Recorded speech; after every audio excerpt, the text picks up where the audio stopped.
Thank you, Mr. Speaker. On November 19th, I asked the Minister of International Trade a very direct question.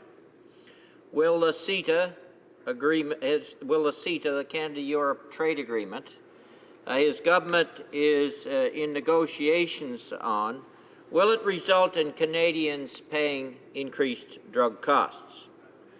In the past, the minister has described the possibility of increased drug costs as a myth. However, in his response that day, he did not in any way deny that as a result of what his government is negotiating, Canadians will be facing increased drug costs. He didn't deny it. He was fairly bland on it. It's time, Mr. Speaker, that this government came clean and informed Canadians what has been negotiated away and the implications in terms of costs which Canadians will have to carry, specifically in terms of health care costs, but not only limited to that. The minister's final line in his answer, Mr. Speaker, was that, quote, "These negotiations have been and continue to be the most open and transparent in Canada's history," end of quote. Well, Mr. Speaker, nothing, and that statement, nothing could be further from the truth. This is the most secretive government, the least transparent, the most controlling, the most unaccountable crew that the country's ever seen. And as we're seeing daily in here now, we're seeing it's an increasingly corrupt government, with the minister resigning for the other day. And, Mr. Speaker, as hard as it is to believe, getting information, getting this minister to answer questions before committee is near impossible. I see the Parliamentary Secretary getting ready to answer, Mr. Speaker, but I think you should know, Mr. Speaker, that these fearless Conservatives, they won't even allow a motion. Imagine this. They won't even allow a motion asking for the minister to come before committee on what the chair of the committee himself admits in terms of the CETA agreement. It'll make the NAFTA look like a relic.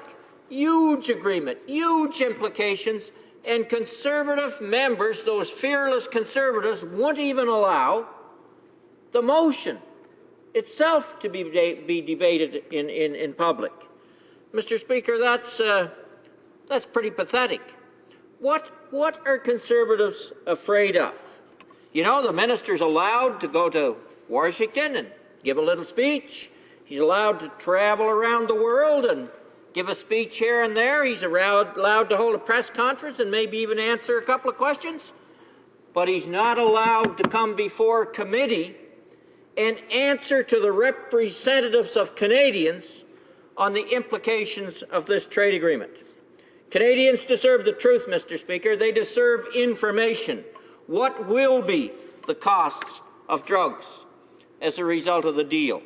You know, the chief negotiator, when he was before the committee, he indicated that, yes, there were some studies done, but I won't make the studies available to committee members.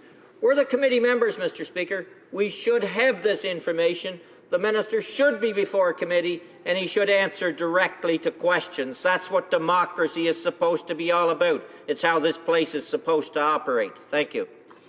The Honourable Parliamentary Secretary to the Minister of International Trade.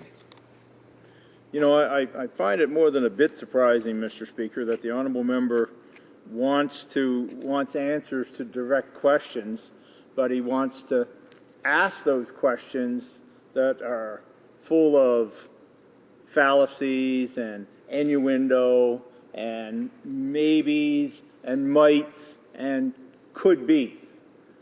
Here's the reality, Mr. Speaker, and for the honourable member, you know, we're negotiating a trade agreement, comprehensive economic trade agreement with the European Union.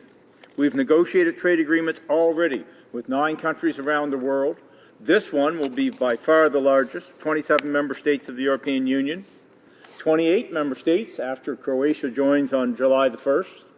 And the honourable member knows that he will have to take a stand. And that's really the issue that he's concerned about. He will have to balance this agreement in a reasonable, rational way. He wants to find a reason not to support it. But he will have to make a decision, and he will have to present that decision based on some type of logic, real logic, because there will be real numbers in front of him at the time, based on logic to the Canadian public. And, you know, we make no apologies for negotiating this trade agreement on behalf of Canadians, and we make no apologies for negotiating this trade agreement directly with the European Union. And when it is negotiated, Mr. Speaker, it will come back to this House for open, lengthy, and fulsome debate, as it should, without question. In the meantime, the honourable member has to take a look at his own riding in Malpak in Prince Edward Island.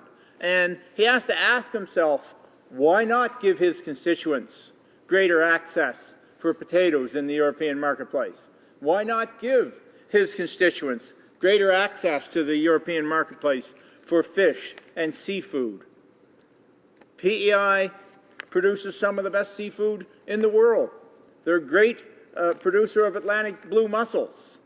You know, I was at the Boston Seafood Show on the weekend, the third largest seafood show in the world, talking to our producers, many of them from the member's own riding, about the advantages to reducing an average 12% tariff on seafood going into the European market with tariffs as high as 25%.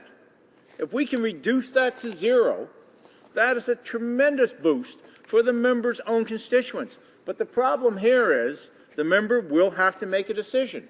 He will have to balance the facts, not the rumors, not the innuendo of a completed agreement, and he'll have to make a decision, and I hope he makes that decision on behalf, Mr. Speaker, of his constituents,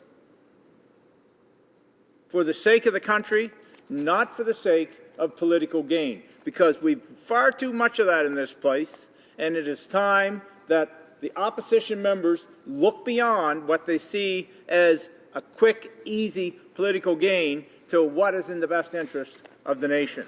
Thank you, Mr. Speaker. The honourable member for Malpeque. Thank you, Mr. Speaker. I had to kind of smile when the Parliamentary Secretary was talked about. I'll have to make a decision when the real numbers are in front of them, in front of me at the time.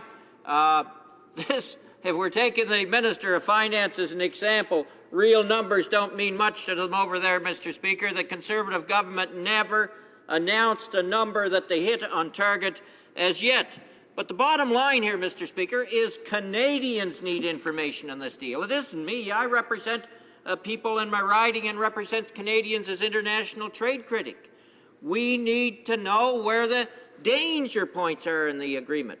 We need the government to come clean on where it's really negotiating, because they have been an absolute failure in terms of trade, Mr. Speaker. 10 of the last 12 months have been in deficit, and I believe we need to know where the problem areas are so that we can make recommendations to the government that they can build a strategy around trade that benefits Canadians, add values, add jobs, creates prosperity, and we need to recommend that to the government, but they won't even have the minister at committee. Come on. The Honourable Parliamentary Secretary.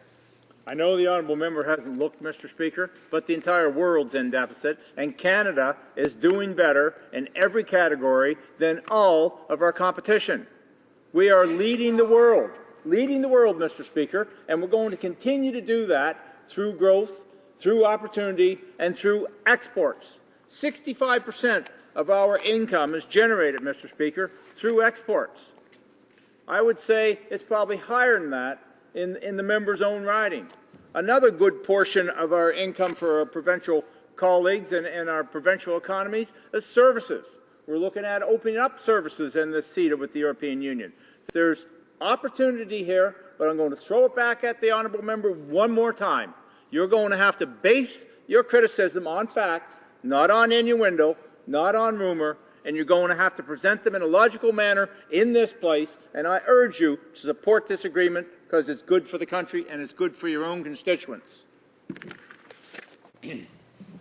La motion importante que la Chambre s'adjoint